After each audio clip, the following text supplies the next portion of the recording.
Doubtnut पर आप पाएं कोटा के बेस्ट और टॉप टीचर्स जैसे एनवी सर, जीबी सर, आकांक्षा मैम की फ्री वीडियो लेक्चर्स। आज ही डाउनलोड कीजिए डाउटनेट ऐप। हेलो एवरीवन, इस वीडियो में हम डिस्कस करेंगे काइनेटिक थ्योरी ऑफ गैसेस के बारे में।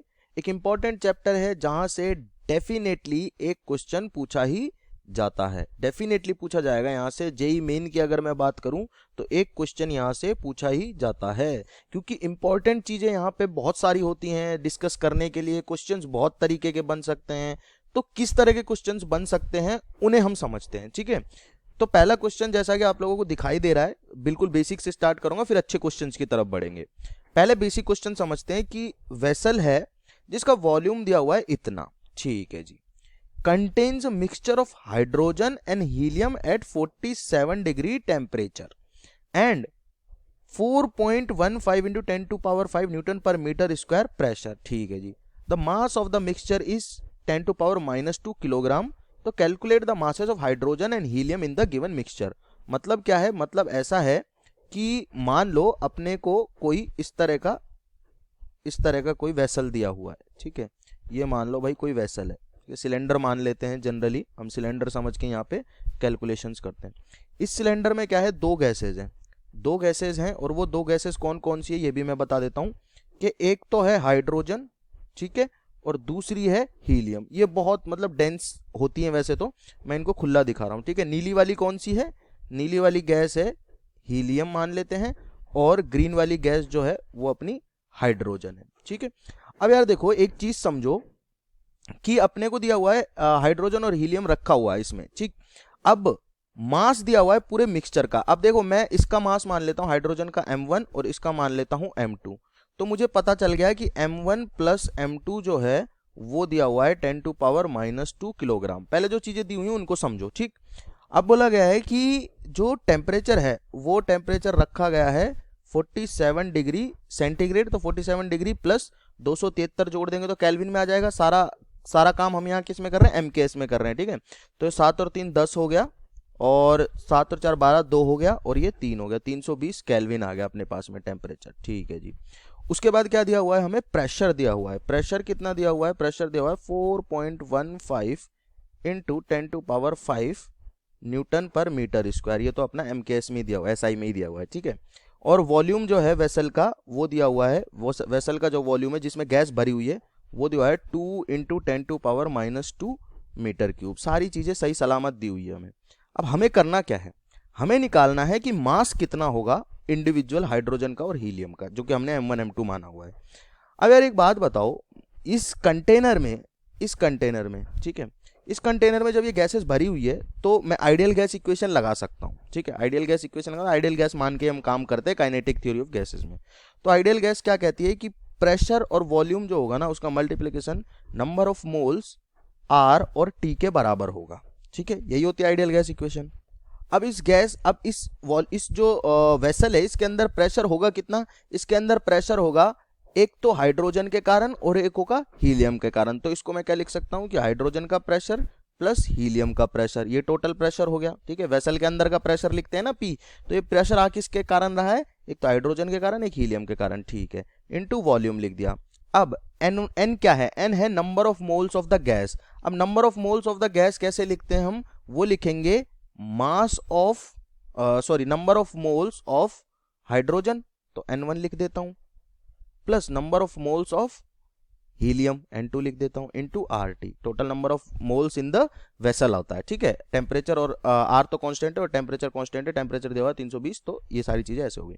अब देखो P1 प्लस P2 यानी कि total pressure in the vessel कितना है, ये मैंने बस लिखा है दिखाने के लिए। P1 प्लस P2 मतलब कि ये दोनों पार्शियल प्रेशर लगा रहे होंगे अलग अलग, और उसकी टोटल वैल्यू जो है हमें 4.15 इंटू 10 टू पावर 5 दे रखी है। ठीक है, तो लिख दिया मैंने 4.15 into 10 to power 5 multiplied by 2 into 10 to power -2। ठीक है, ये वॉल्यूम हो गया बराबर n1 number of moles of hydrogen. तो नंबर ऑफ मोल्स कैसे लिखते हैं हम, नंबर ऑफ मोल्स को लिख सकते हैं mass of a gas divided by molar mass of the gas, ऐसे ही तो लिखते हैं। तो हाइड्रोजन का मास अपॉन हाइड्रोजन का मोलर मास कितना होता है, 2 होता है, plus number of moles of helium, तो हीलियम का मास अपॉन हीलियम का मोलर मास 4 होता है।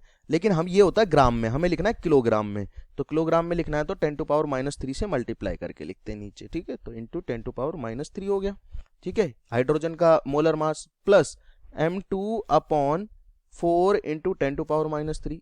हीलियम का 4 ग्राम होता है मोलर मास, तो हमने किलोग्राम में चेंज करके लिख दिया। आर की वैल्यू कितनी होती है 8.31 और मल्टीप्लाई कर दिया इसको टेम्परेचर से 320 केल्विन से। क्लियर है। अब यहाँ से m1 m2 में एक इक्वेशन आएगी, एक इक्वेशन मुझे पहले से पता है m1 m2 में, यहाँ से मेरे पास m1 और m2 की सेपरेट वैल्यूज आ जाएंगी। तो इस तरह से करना है इस सवाल को।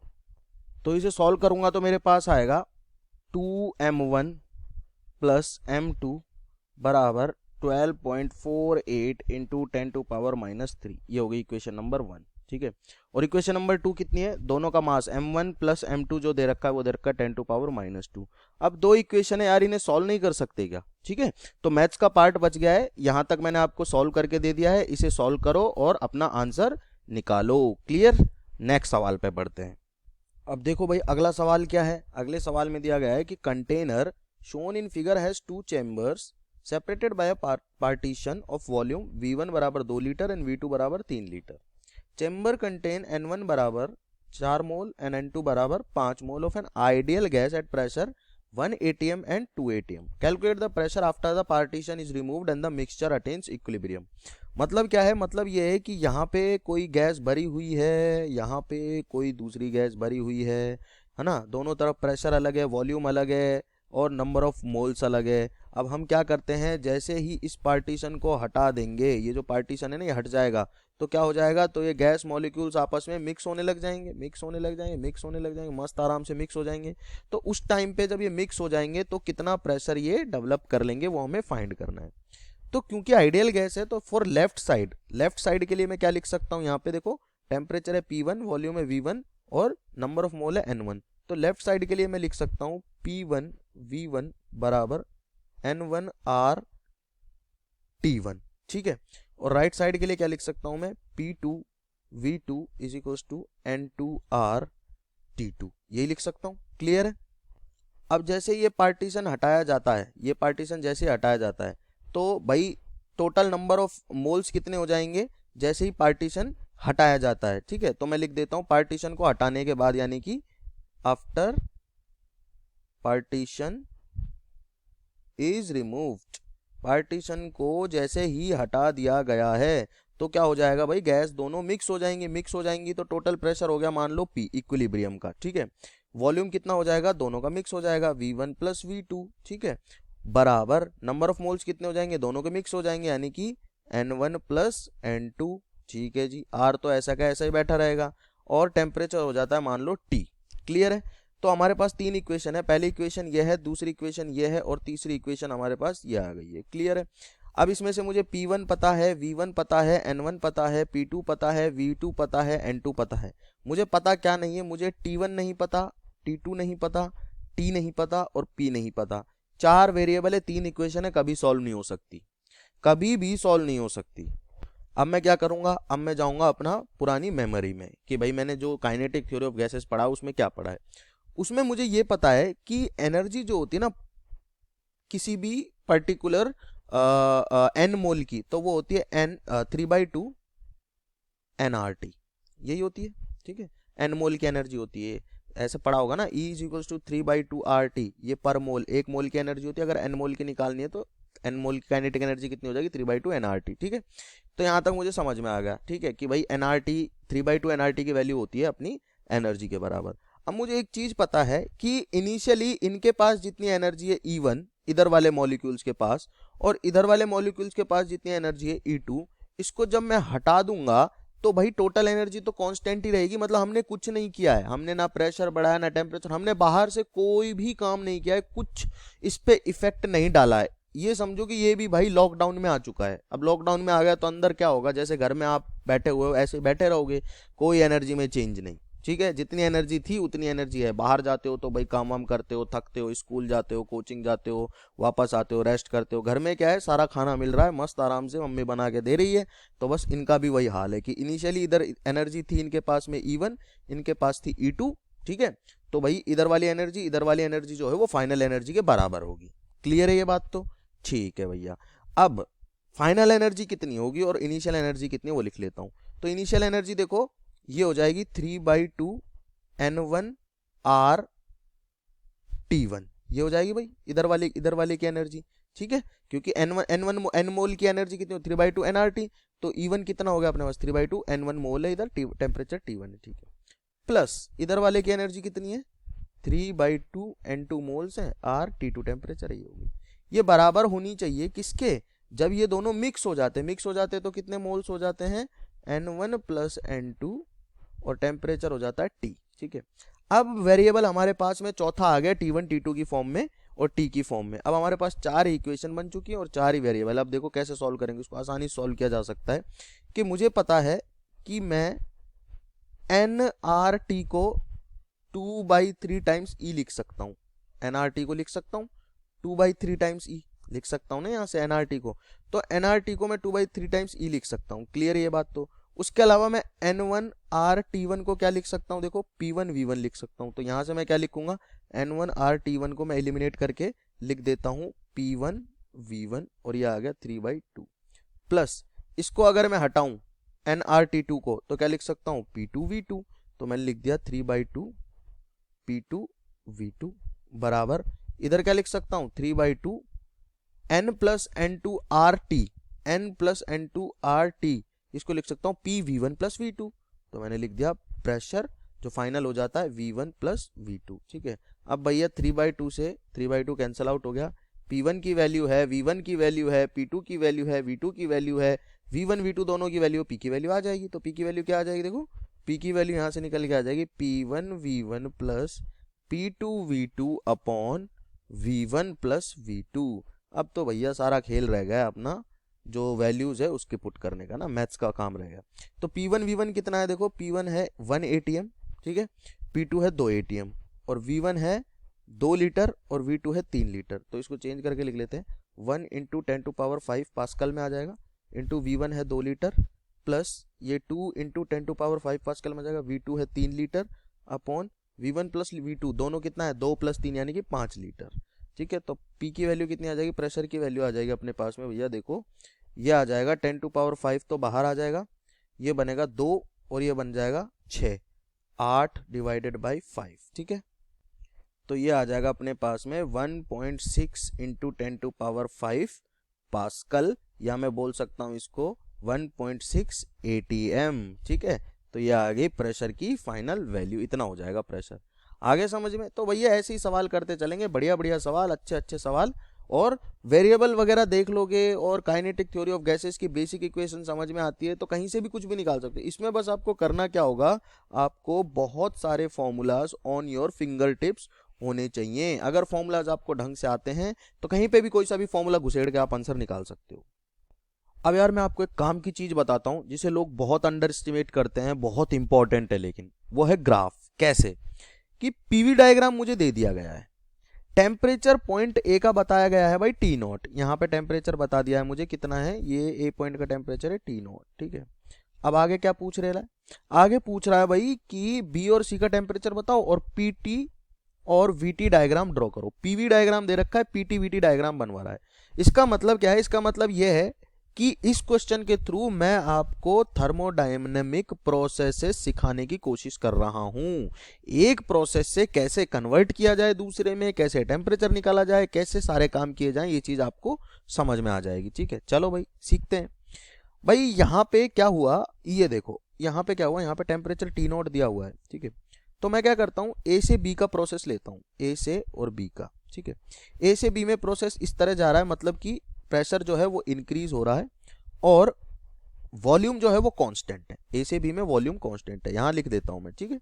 ए से और बी में जब हम जा रहे हैं तो वॉल्यूम कांस्टेंट है, मतलब आइसोकोरिक प्रोसेस हो गया, आइसोकोरिक प्रोसेस हो गया कि नहीं हो गया, क्योंकि वॉल्यूम कांस्टेंट है, ठीक है। ये बात समझ में आती है। अब भैया होगा क्या, ये समझ लेते हैं पहले। यहां से यहां तक मैं लिख सकता हूं PV = nRT, लिख सकता हूं कि नहीं लिख सकता। अरे भाई आइसोकोरिक प्रोसेस है ना, आइसोकोरिक प्रोसेस में क्या होता है, आइसोकोरिक प्रोसेस में वॉल्यूम कांस्टेंट होता है, तो मैं लिख सकता हूँ P = NR/V × T, ये लिख सकता हूँ। अब ये तो पूरा कांस्टेंट है, नंबर ऑफ मोल्स कांस्टेंट है गैस के, नंबर ऑफ मोल्स चेंज नहीं हो रहे हैं, आर चेंज नहीं हो रहा है क्योंकि वो तो कांस्टेंट ही रहता है, और वॉल्यूम हमें बता दिया है यहाँ से ग्राफ से कि कांस्टेंट है, तो मुझे पता चल गया कि P प्रोपोर्शनल हो गया T के। मतलब क्या कि P not upon P proportional हो गया T के, इसका मतलब क्या है कि P1 अपॉन P2 बराबर T1 अपॉन T2, तो P not upon 2P not जो आएगा वो आ जाएगा T not upon 2T not के बराबर आ जाएगा। ठीक है, ऐसा ही होगा। तो B का टेम्परेचर क्या होना चाहिए, 2T नॉट होना चाहिए, या फिर आप ऐसे समझो कि आपको ये दिया हुआ है कि P not P1 upon P2, P is proportional to T का मतलब क्या होता है, P1 अपॉन P2 बराबर T1 अपॉन T2। ठीक है, तो P1 क्या है, P नॉट है, P2 क्या है, 2P नॉट है, T1 क्या है, T नॉट है, T2 क्या हो जाएगा, यहाँ T2 लिख देता हूँ, तो T2 की वैल्यू कितनी हो जाएगी, देखो ये कैंसिल आउट होगा, ये आ जाएगा अपने पास में 2T नॉट, तो आ गया ना 2T नॉट। ठीक है जी, तो इसका टेम्परेचर पता चल गया, बिल्कुल सही बात है। अब B से C में नजर मारते हैं, थोड़ा सा क्या हो रहा है समझते हैं इसको। B से जब मैं C में जा रहा हूँ तो वॉल्यूम तो बढ़ रहा है लेकिन प्रेशर कांस्टेंट है, मतलब B से C में जब मैं जा रहा हूँ तो ये एक आइसोबारिक प्रोसेस है। कैसे पता चला आइसोबारिक प्रोसेस है, भैया प्रेशर कांस्टेंट है बस, और तो क्या ही हिंट दूं मैं आपको, ग्राफ में दिख रहा है सीधी सारी चीजें। चलो जी, तो प्रेशर कांस्टेंट है तो भैया क्या लिख सकते हैं हम यहाँ पे, यहाँ पे प्रेशर कांस्टेंट है तो पहले तो आइडियल गैस इक्वेशन लिखते हैं, PV is equals to nRT। ठीक है, प्रेशर कांस्टेंट है तो V प्रोपोर्शनल हो जाएगा, V बराबर आ जाएगा nR upon P into T, यही हो जाएगा, यानी कि भैया V प्रोपोर्शनल हो गया किसके, T के। तो इस बार मैं लिख सकता हूँ V1 अपॉन V2 बराबर T1 अपॉन T2। तो दिस इंप्लाइज यहाँ पे वैल्यूज रखेंगे, V1 की वैल्यू क्या है, देखो V नॉट है यहाँ पे।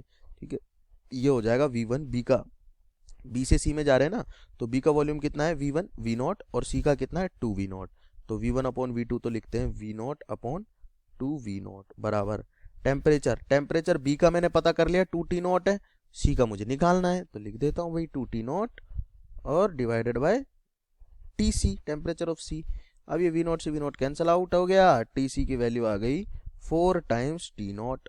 ठीक है, क्लियर है, समझ में आ गया क्या निकला है, TC का टेम्परेचर निकला है 4 टाइम्स T नॉट, निकाल लिया ये भी हमने। अब हमें क्वेश्चन में एक और टास्क दे दिया कि PT और VT डायग्राम और बना के दिखाओ, तब मुझे समझ में आ जाएगा कि हाँ भाई अब आपको सारी नॉलेज हो गई है इन प्रोसेसेस की। तो भैया कौन सी बड़ी बात है, PT और VT डायग्राम भी बना देते हैं। तो पहले हम बनाते हैं इसका PT डायग्राम और फिर बनाते हैं VT डायग्राम। ठीक है, तो यहाँ पे कुछ इस तरह से एक एक्सिस ले लेते हैं P और यहाँ पे ले लेते हैं T, और सिमिलरली यहाँ पे ले लेते हैं V और यहाँ पे ले लेते हैं T। PV दे रखा है ना, तो PT और VT पूछा हुआ है। ठीक है, तो यहाँ P है और यहाँ टेम्परेचर है और यहाँ वॉल्यूम है और यहाँ टेम्परेचर है। आ जाओ भाई, पहले हम देखते हैं, पहले अगर इनिशियली बात करें प्रेशर कहाँ से स्टार्ट हो रहा है, ये प्रोसेस स्टार्ट हो रहा है V नॉट वॉल्यूम से। ठीक है, मतलब कि ये V की वैल्यू 0 होगी, ये तो 0 0 होगी ना, P भी 0 यहाँ पे V भी 0 है, तो V नॉट से स्टार्ट होता है प्रोसेस। कैसे कि उसका जो प्रेशर है वो कंटिन्यूसली बढ़ता है और वॉल्यूम रहता है कांस्टेंट। तो भैया हमें पता है अगर मैं PT ड्रॉ करना चाह रहा हूँ तो P तो डायरेक्टली प्रोपोर्शनल होता है T के, मतलब एक स्ट्रेट लाइन हो गई। ठीक है, अगर मैं PT ड्रॉ करना चाह रहा हूँ आइसोकोरिक प्रोसेस के लिए पहले A से B में, तो A से B में P जो है वो प्रोपोर्शनल होगा किसके, T के। मतलब कि अगर मैं बात करूं प्रेशर की तो वो प्रोपोर्शनल होगा किसके, अपने टेम्परेचर के। अब हमने जो ABC की वैल्यू निकाली है वो रख लेते हैं। ABC का मतलब क्या है कि जो हमने प्रोसेस में वैल्यू निकाली है। ठीक है, तो देखो A पे प्रेशर था P नॉट, B पे था 2P नॉट। ठीक है, फिर अपना टेम्परेचर था कुछ T नॉट, फिर B पे था 2T नॉट, फिर C पे हो गया था 4T नॉट। यार ये सब चीज़ें निकाल चुके हैं हम सवाल में। ठीक है, अब इसी के थ्रू मैं ग्राफ ड्रॉ करने वाला हूँ। तो स्टार्ट कहाँ से होता है अपना प्रोसेस, ऊपर देखते हैं P नॉट से, A पॉइंट आता है P नॉट पे। ठीक है, P नॉट और यहाँ पे टेम्परेचर हो जाता है T नॉट, तो भैया P नॉट और T नॉट मतलब कि पहला पॉइंट तो यहाँ पे आ गया। ठीक है, दूसरा पॉइंट अपना आता है यहाँ पे 2P नॉट हो जाता है प्रेशर और टेम्परेचर हो जाता है 2T नॉट, और प्रोपोर्शनल है मतलब स्ट्रेट लाइन है। ठीक है, तो P नॉट और 2P नॉट और 2T नॉट मतलब यहाँ पे पहुँच गया अपना। ठीक है, यहाँ पे पहुँच जाएगा, ए यहाँ पे पहुँच जाएगा। ठीक है, तो भैया प्रेशर चला अपना ऐसे। ठीक है, अब उसके बाद क्या होगा, उसके बाद हमें बोला हुआ है कि प्रेशर हो गया कांस्टेंट 2P रहेगा, लेकिन टेम्परेचर बढ़ जाएगा, 2T0 से 4T0 चला जाएगा, ठीक है। तो हम क्या करेंगे, प्रेशर रहेगा कांस्टेंट, प्रेशर रहेगा 2P0 ही, और टेम्परेचर इस तरह से बढ़ने लग जाएगा, ठीक है, यहाँ पे पहुंच जाएगा C पे। तो मैं बोल दूंगा ये A है, ये B है, ये C है। कितना आसान है देखो ड्रॉ करना, बहुत प्यार से ड्रॉ कर सकते हैं सारी चीज़ों को। अब VT की बात कर लें, चलो VT की बात कर लें। चलो भैया V0 है, ये 2V0 है, यहाँ पे तो भैया टेम्परेचर तो अपना वही T0, 2T0 और 4T0 रहेगा, ठीक है। अब इनिशियल कहाँ से हो रहा है स्टार्ट, V0 से हो रहा है A पॉइंट। V0 पे टेम्परेचर कितना है A पॉइंट का, T0, तो मतलब V0 का टेम्परेचर कितना है यहाँ पे T0 है, ठीक है। और हमें ये भी पता है कि V भी हमारा क्या है, T के प्रोपोर्शनली आया है, तो ये भी एक तो स्ट्रेट लाइन जाएगा ही जाएगा, ठीक है। तो इसमें कोई कर्व वर्व घुमाने की जरूरत नहीं है, स्ट्रेट लाइन में लेके जाएंगे, ठीक है। इक्वेशन निकालना जरूरी था ना ये, कि पता चले भाई कौन सा कर्व आ रहा है A से B के बीच में, तो स्ट्रेट लाइन बनाएंगे। अब B पॉइंट पे वॉल्यूम तो V0 ही है, लेकिन टेम्परेचर हो गया 2T0, तो मैं वॉल्यूम V0 रख के टेम्परेचर 2T0 कर लेता हूँ। तो वॉल्यूम V0 रख के टेम्परेचर 2T0 कर दिया मैंने। अब उसके बाद क्या हुआ C पॉइंट पे वॉल्यूम हो गया 2V0 और टेम्परेचर हो गया 4T0, तो वॉल्यूम हो गया 2V0 और टेम्परेचर हो गया ये 4T0, तो ये इस तरह से चली जाएगी, ठीक है, स्ट्रेट लाइन में। तो एक ये लाइन जाएगी और एक ये लाइन जाएगी, और ये अपना A, ये अपना B और ये अपना C। आ गए ना दोनों ग्राफ, तो यही हमें यहाँ पे ड्रॉ करवाया गया था। चलो फिर इसी बात पे एक और अच्छा क्वेश्चन करवाता हूँ। देखो, an ideal gas is filled in cylinder which is fitted with a movable non conducting piston. Non conducting है मतलब समझ रहे हो ना कि अंदर टेम्परेचर बढ़ गया तो बाहर के टेम्परेचर जो है इधर उधर नहीं जा सकता है, ठीक है। यानी कि इसने टेम्परेचर को बाउंड कर रखा है, इधर का टेम्परेचर इधर पास नहीं हो सकता, ठीक है। ये होता है नॉन कंडक्टिंग का मतलब। चलो जी, अब इसके बाद क्या हुआ, gas in the cylinder is heated slowly. अब इसका मतलब क्या है ये मैं समझाऊंगा, पहले क्वेश्चन पढ़ लेते हैं। The gas expands and piston moves towards right. If the temperature of the gas increase slowly from T0 to T2T0, find the displacement of the piston. अब हमें क्या हो गया, एटमॉस्फेरिक प्रेशर दे रखा है P0, area of the cross section दे रखा है A सिलेंडर का, ठीक है।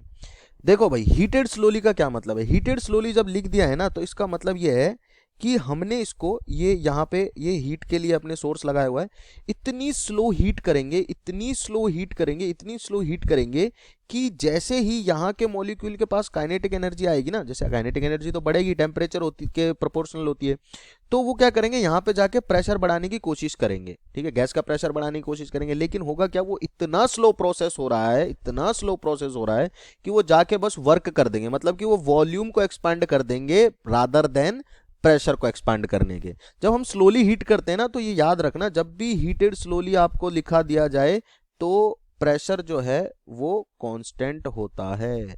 स्लोली अगर हीट कर रहे हैं तो प्रेशर कांस्टेंट होगा, प्रेशर को बढ़ने का मौका ही नहीं मिलता। तेजी से अगर हीट करते हैं, हम हीट करते हैं बहुत ज़्यादा टेम्परेचर बहुत कम टाइम में, तो प्रेशर बढ़ जाता है गैस का, लेकिन बहुत स्लो हीट करते हैं तो प्रेशर उतना का उतना ही रहता है, ठीक है, क्लियर बात है। अब भाई देखो, यहाँ समझो, डायग्राम में आओ, यहाँ क्या है, गैस है भाई अपनी, P0 pressure, V0 volume, T0 temperature.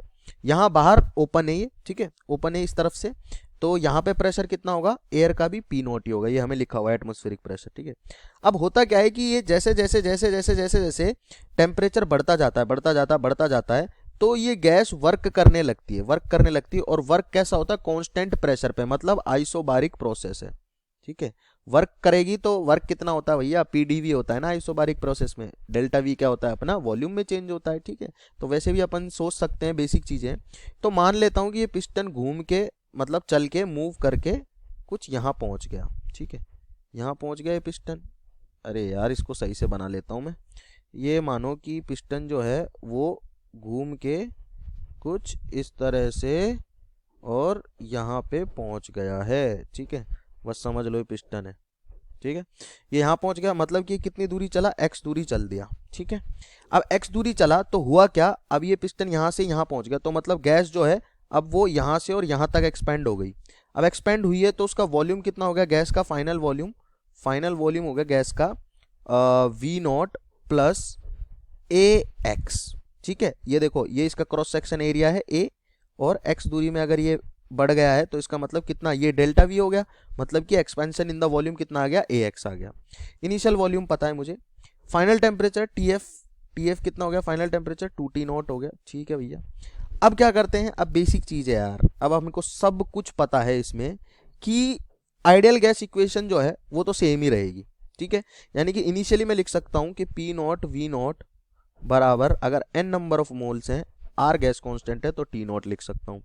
अब जब गैस फाइनली एक्सपैंड हो गई, दूसरे केस में इनिशियली था ऐसा काम हो रहा था, फाइनली अगर गैस एक्सपैंड हो चुकी है तो मैं क्या लिख सकता हूँ, तो मैं लिख सकता हूँ आराम से यहाँ पे कि P नॉट, क्योंकि टेम्परेचर जो है वो कांस्टेंट है, हीटिंग स्लोली बोला हुआ है तो प्रेशर को हमें कांस्टेंट रखना है।